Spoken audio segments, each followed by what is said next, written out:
ঢাকাসহ দেশের অন্তত ১১টি জেলার ওপর দিয়ে আজ শনিবার ২৪শে মে দুপুরের মধ্যে ঘণ্টায় ৪৫ থেকে ৬০ কিলোমিটার বেগে ঝড়ো হাওয়া বয়ে যেতে পারে বলে জানিয়েছে আবহাওয়া অধিদপ্তর। ভোরে অভ্যন্তরীণ নদীবন্দরের জন্য দেওয়া এক সতর্ক বার্তায় এ তথ্য জানানো হয়।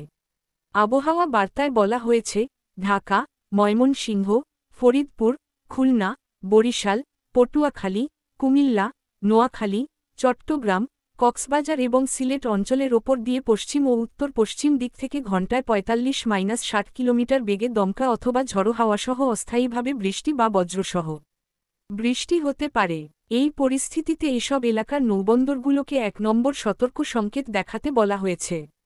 এছাড়া আবহাওয়ার নিয়মিত পূর্বাভাসে জানানো হয়েছে, শনিবার সন্ধ্যার মধ্যে ঢাকা, বরিশাল ও চট্টগ্রাম বিভাগের কিছু কিছু জায়গা এবং রাজশাহী, রংপুর, ময়মনসিংহ, খুলনা ও সিলেট বিভাগের দু-একটি জায়গায় অস্থায়ীভাবে দমকা হাওয়াসহ বিদ্যুৎ চমকানো বৃষ্টি এবং বজ্রসহ বৃষ্টির সম্ভাবনা রয়েছে।